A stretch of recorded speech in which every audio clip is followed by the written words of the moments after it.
नमस्कार दोस्तों, फिर एक नया लाइव गेम में आपका स्वागत है। ये लीजिए दोस्तों, गेम स्टार्ट हो गया। हमको एक हायर रेटेड प्लेयर मिला है, 622 है उनका रेटिंग और उन्होंने अपना डी पॉन को सेंटर में दिया है। और अभी तक दोस्तों हमने E4 पॉन को सेंटर में दे रहे थे और क्योंकि वो D4 को दिए हैं, हम भी अपना डी पॉन से सेंटर कंट्रोल करने का कोशिश करते हैं। धीरे धीरे टाइम कम हो रहा है, मेरा पास जितना टाइम है 4 मिनट, उनके पास भी 4 मिनट। और ये लीजिए दोस्तों, बिगनर वाली गलती, उन्होंने अपना रुक को F4 पे दिया और भूल गए कि उनका बिशप पे अभी अटैक था। तो अब कितना भी पॉन मार लो, एक मोहरा मोहरा होता है। मार लिया हम बिशप को। यहाँ पे सिंपल क्वीन एक्सचेंज कर लेते हैं। ये लीजिए, अभी किंग पे चेक है, क्वीन पे भी अटैक है, तो उनको क्वीन को मारना पड़ेगा और वो क्वीन को फ्री में दे दिए। ये लीजिए, चेक के साथ दिए, तो ये रुक को भी मारने का मौका मिलेगा अगला चाल में। ये लीजिए, मार लिए। आप देखते हैं कितना जल्दी चेकमेट कर सकते हैं। डिजाइन कर लिए। चलिए गेम का छोटा सा एनालिसिस। ये फर्स्ट टाइम हुआ, D4 वो चलाए तो हमको D5 से जवाब देना पड़ा। घोड़ा से हमारा पॉन को अटैक किए तो हम अपना घोड़ा को डेवलप किया, अपना पॉन को बचाए। दूसरा घोड़ा को वो बाहर निकाले, कोई खतरा नहीं था हम पे, तो हम अपना पॉन को प्रोटेक्ट किए ताकि पॉन यहाँ से निकल जाएगा और हमारा बिशप को डेवलप करने के लिए मौका मिलेगा। फिर उन्होंने अपना बिशप को डेवलप किया, मैंने भी अपना बिशप को डेवलप किया। फिर वो अपना क्वीन को आगे लाए ताकि वो इस तरफ कैसलिंग कर सके, तो मैं कैसल कर लिया अपना, वो भी कैसल किए। उसके बाद हमने अपना जो दूसरा घोड़ा है उसको डेवलप किया। एक अच्छा चाल ये भी हो सकता था कि हम ये पॉन को आगे करते, अगर वो पॉन से मारते तो हम बिशप से मारते और ये लाइन जो है सेमी ओपन हो जाता। फिर हम अपना रुक को यहाँ लाके क्वीन को यहाँ से लेके यहाँ लेके इस पॉइंट पे अटैक कर सकते थे। मतलब किंग के सामने ही ओपोनेंट का रुक और क्वीन आ जाए तो भारी भरकम प्रॉब्लम होता है, लेकिन हमने अपना फॉर्मूला के हिसाब से पोजीशन को सिंपल रखा और अपना घोड़ा को डेवलप किया। उसके बाद वो अपना पॉन से मेरा बिशप को अटैक किया तो मैंने उनका घोड़ा को मार दिया। मैं चाहता तो बिशप को यहाँ पीछे लाके इस लाइन पे रख सकता था, लेकिन फिर उससे मुझे कोई फायदा नहीं होता, मेरा बिशप के लिए जगह ही नहीं बचता। देखिए ये पॉन आता तो मैं बिशप को यहाँ पीछे लेके बचाता, फिर मेरा बिशप यहाँ देखिए बिना पेस का यहाँ सांस लेने के लिए उसको तकलीफ होता, क्योंकि भाई यहाँ नहीं जा सकते, यहाँ नहीं जा सकते, यहाँ नहीं आ सकते, यहाँ नहीं आ सकते, तो बिशप का बोर्ड पे होने से कोई मतलब ही नहीं। तो ये चीज को मैं देखा और इसीलिए मैं यहाँ पे जैसे ही अटैक आया, मैं बिशप का फ्यूचर देखा, फ्यूचर बिल्कुल ब्राइट नहीं है, तो मैंने बोला भाई आपसे गुड बाय कहने का टाइम आ गया, तो मैंने मार दिया। उन्होंने क्वीन से मारे तो यहाँ पे मुझे एक अच्छा मूव मिल गया, नाइट से मेरा घोड़ा से उनका क्वीन पे अटैक और साथ में घोड़ा से यहाँ पे F2 पे भी अटैक आ रहा था। अगर वो कोई गलती करते जैसे क्वीन को यहाँ दे देते तो हम यहाँ पे जाते, फिर क्वीन पे अटैक आता, क्वीन को वो यहाँ लेके बचाते तो हम उनका ये रुक को मार देते, लेकिन गेम में ऐसा हुआ नहीं। वो अपना क्वीन को यहाँ लाके F2 का पॉन को प्रोटेक्शन दिया। फिर मैंने बचा हुआ जो आखिरी मोहरा है अपना बिशप को डेवलप किया। अभी तो बिशप का फ्यूचर ठीक नहीं दिख रहा था क्योंकि यहाँ उसको स्क्वायर नहीं मिल रहा था, लेकिन आप बाद में देखेंगे ये बिशप ने कितना अच्छा तरीके से गेम को पकड़ा और उसको फ्यूचर में कैसे कैसे स्क्वायर मिले जाने के लिए। बिशप को डेवलप किया, उसके बाद उन्होंने अटैक शुरू किया। अपना पॉन को, मेरा किंग के सामने जो पॉन है उनका, उसको आगे बढ़ाना चालू किया। तो मैं भी यहाँ और कोई मोहरा से कोई ट्रिक नहीं दिखा मुझे, तो मैं भी सेम प्लान लेके आगे बढ़ा। यहाँ पे दोस्तों देख सकते हैं उनका ये जो बिशप है वो बोर्ड पे होके भी ऐसा लग रहा है जैसे नहीं है। ऊपर से वो ये दोनों रुक को आपस में देखने से रोक रहा है, मतलब वो बिशप खुद कुछ नहीं कर रहा है, ऊपर से दूसरों का काम बिगाड़ रहा है। उनको शुरू में ही ये बिशप को डेवलप कर लेना था, ये पॉन या फिर ये पॉन को आगे करके बिशप को डेवलप कर लेना था। और क्योंकि उनका बिशप इस तरफ नहीं देख रहा है, उसका डेवलपमेंट नहीं हुआ है, तो मैंने ये दोनों पॉन को आगे बढ़ाते हुए इस तरफ जो लाइन है उसको खोलने का, उसको उधर से पॉन हटाने का मैंने प्लान बनाया। तो वो अपना घोड़ा को आगे किए, ये भी एक अच्छा चाल था मेरा एक पॉन जीतने के लिए। वो घोड़ा से मारेंगे, मैं पॉन से मारूंगा। अगर यहाँ पे मैं घोड़ा को घोड़ा से मारता तो वो पॉन से मारते। फिर मान के चलिए मैं अपना प्लान चलाता, ये पॉन को आगे किया, वो सीधा आते यहाँ मेरा ये पॉन पे अटैक करने के लिए, और इसको भी मैं नजरअंदाज कर दिया, आगे बढ़ा। ये लीजिए भाई चेकमेट। तो आपको हमेशा आगे का पीछे का सब तरीका का देखना चाहिए, अटैक में क्या चल रहा है, दुश्मन क्या कर रहा है, आपका क्या प्लान है, सब देखना चाहिए आपको। तो इसलिए मैं उनका घोड़ा को नहीं मारा, क्योंकि ये जो रुक का लाइन है वो खुल जाता। जबकि मैं यहाँ पे सेम चीज कर रहा हूँ, मैं इस तरफ अपना पॉन को आगे बढ़ाकर इस तरफ का पॉन मार के इधर से बी लाइन हो या ए लाइन हो इसको खोलना चाहता हूँ, ताकि मैं अपना रुक और क्वीन लेके वहाँ अटैक कर सकूँ। और इधर मैं सेम चीज उनको करने देता, तो जानबूझ के मैं तो ऐसा नहीं करूंगा और किया भी नहीं। भले मेरा एक पॉन मारा जाए, मुझे अपना किंग का सामने जो सेफ्टी है, उसका जो कैसलिंग किया है, जो कैसल किला में वो है, उसको कमजोर नहीं करना है। अगर उनका रुक खुल जाता तब ऐसा होता, मेरा किला का सामने जो दीवार है वो आधा टूट जाता, तब उनको अटैक करने में आसानी होता। तो इसीलिए मैं यहाँ पे उनका घोड़ा को नहीं मारा, और उनका घोड़ा वहाँ रहने से मुझे कोई बड़ा खतरा नहीं दिखा। वहाँ पे रहेगा तो रहने दूंगा, कोई दिक्कत नहीं है। तो मैं अपना प्लान पे कायम रहा, अपना पॉन को आगे किया, क्योंकि पॉन एक लाइन आगे जाने से मुझे पॉन अगर वो मारते हैं तो मुझे पॉन ब्रेक का मौका मिलेगा। और उन्होंने मेरा घोड़ा को मारा, मैं पॉन से मारा,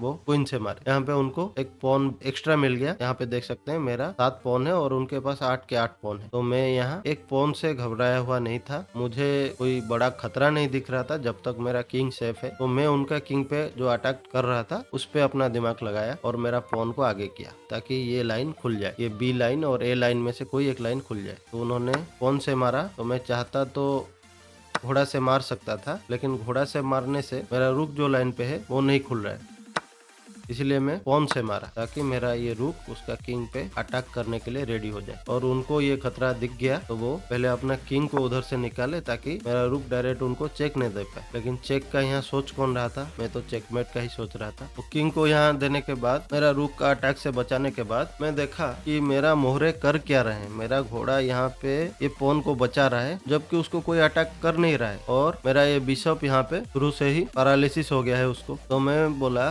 घोड़ा को कहीं और ले जाते हैं, जिससे ये बिशप का रास्ता भी साफ हो जाएगा और बिशप को कुछ काम करने का मौका देंगे। तो बिशप का फिजियोथेरेपी के लिए मैं घोड़ा को यहाँ पीछे लाया। घोड़ा यहाँ जाने से बिशप का लाइन खुल जाएगा, बिशप आना जाना कर सकता है। ऊपर से घोड़ा को अगर यहाँ लेने का मौका मिलता है तो यहाँ से घोड़ा मेरा पॉन को रक्षा करेगा, उनका बिशप को अटैक करेगा, और मेरा दोनों मोहरे का पोजीशन बहुत एक्टिव हो जाएगा, जो कि मेरा फॉर्मूला का एक पार्ट है कि एक्टिविटी होना चाहिए अटैक से पहले। तो यहाँ पे हम अपना मोहरा को एक्टिव कर रहे थे ताकि हम अटैक के लिए रेडी हो जाए। तो उन्होंने फाइनली अपना सोया हुआ बिशप को जगाने के लिए पॉन को आगे किया। तो मैं उनका क्वीन पे अटैक किया, ताकि मेरा ये बिशप जो 16 मूव से कुछ काम नहीं कर रहा है उसको थोड़ा काम दे दूं।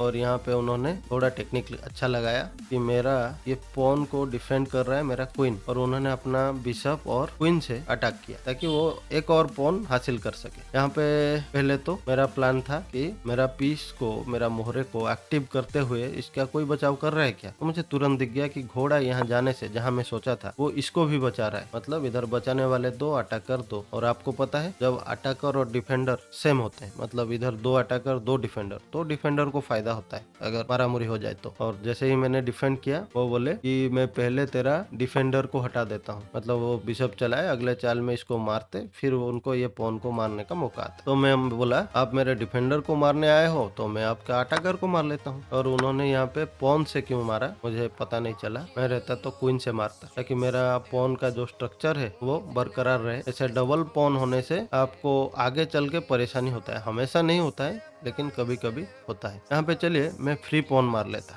तो वो रुक से अटैक करते। पहला तो उनको रुक को अपना बचाना है, और बचाते हुए मेरा बिशप पे अटैक भी कर देते, और मैं यहाँ कहीं वापस ले आता या फिर इस लाइन से हटा ही लेता।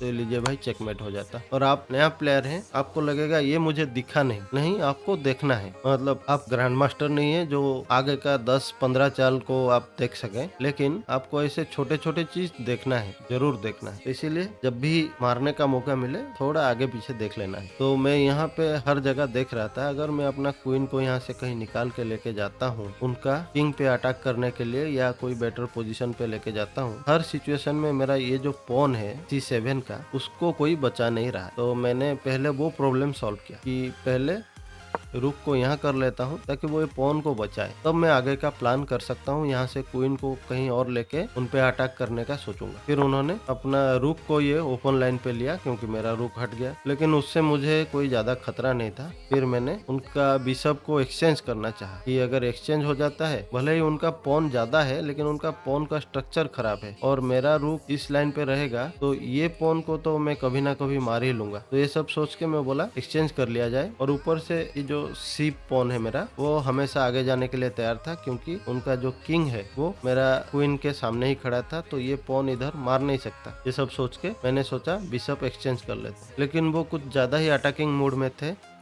तो वो बोले मैं तेरा पॉन मारूंगा, मुझे और एक पॉन चाहिए। तो मैं बोला भाई आप भूल गए, आपका बिशप यहाँ मर रहा है, और मार दिया। फिर उन्होंने जो बचा कुचा पॉन था मेरा उसको मारे। तो मैं देखा बिशप पे अटैक आ रहा है, बिशप को यहाँ पीछे लेके बचा लिया। फिर वो दूसरा रुक से मेरा बिशप को अटैक किया। तो मैं यहाँ पे इससे पहले कि बिशप को बचाऊं, मैं बोला चलो बहुत देर से सोच रहा हूँ ये सी पॉन को आगे करने का, अभी मौका है कर लेता हूँ। मतलब वो अगर मेरा बिशप को मारे मैं उनका रुक को मारूंगा, मेरा 3 जाएगा और मैं उनका 5 मारूंगा पॉइंट। तो इधर स्थिति तो वो जितना भी पॉन आगे रहे, मेरे पास एक एक्स्ट्रा रुक है और भाई रुक रुक होता है, अकेला 2-3 पॉन तो निपटा देगा। तो जैसे ही मैंने अटैक किया, वो क्वीन से नहीं मार सकते क्योंकि रुक से मार दूंगा, और वो मेरा रुक को मार भी नहीं पाएंगे क्योंकि उनका ये पॉन यहाँ से हिल नहीं सकता। और सिमिलरली पॉन से तो मार नहीं सकते क्योंकि मेरा क्वीन और उनका किंग आमने सामने है, बीच में जो पर्दा है वो उनका पॉन ही है। हट गया तो गेम खत्म, मतलब हट ही नहीं सकता, इलीगल मूव हो जाएगा। तो वो पहले अपना रुक को बचाए, तो मैं यहाँ पे मौका देख के अपना बिशप को बचाया और बिशप को ये लाइन पे ले गया जो कि ये स्क्वायर को प्रोटेक्ट करेगा। फिर वो अपना किंग को बचाने के लिए पीछे ले गए कि इधर इस लाइन से हट जाता हूँ। तो मैं बोला मैं पॉन को मार लेता हूँ, और उन्होंने अपना रुक से मेरा पॉन को मारा। और जबकि उनका जो शुरुआती उठ पटांग चाल था जिससे पीछे कोई सोच नहीं था, वो ये जैसे ये चाल किए थे, ये उनको अभी पड़ गया भारी। और मैं जैसे ही मेरा क्वीन पे अटैक आया, मैं बहुत पहले से सोच रहा था कि क्वीन को इधर से लेके जाना है कहीं और मैं ले गया। और यहाँ फिर वो अपने आप को बहुत शातिर समझे और बोले ये लो तुम्हारा क्वीन पे अटैक, मेरा रुक कर रहा है, और अगर तुम अपना क्वीन को बचाओगे, इधर लेके बचाया, तो मैं तुम्हारा पॉन मार दूंगा। तो मैं बोला भाई अब देखे नहीं, इधर से भी चेक आ रहा है और ये चेक का बचाओ, तो इधर बीच में कोई आ नहीं सकता, कोई मोहरा है नहीं आने के लिए, आपको इधर ऊपर ही जाना पड़ेगा कहीं, और जाओगे तो मैं आपका रुक को मार दूंगा। मेरा किंग पे तो वैसा कोई बड़ा खतरा नहीं है, शायद एक चेक आ जाए। और हुआ भी वही, वो किंग को ऊपर ले गए और मैं उनका रुक को मार दिया। फिर उन्होंने मेरा और एक पॉन मारा तो मैं भी मार दिया। फिर वो क्वीन से मारे, मेरे किंग पे चेक आया, मैं किंग को बचा लिया।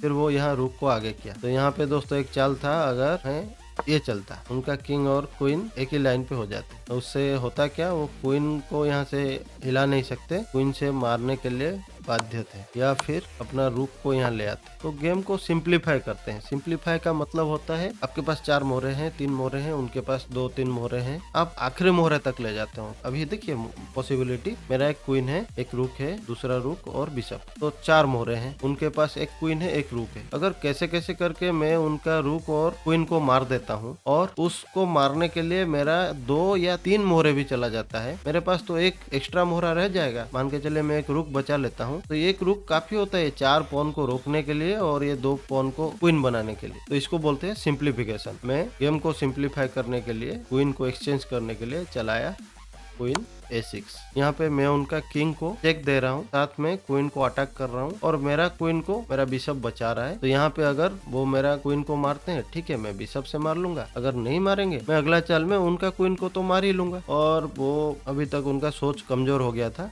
तो वो ये पॉन को आगे किए चेक से बचने के लिए, तो मैं क्वीन को फ्री में मार लिया। ऊपर से ये मारने से किंग पे चेक आ रहा है, तो अगला चाल में रुक भी मर रहा है, तो वही हुआ।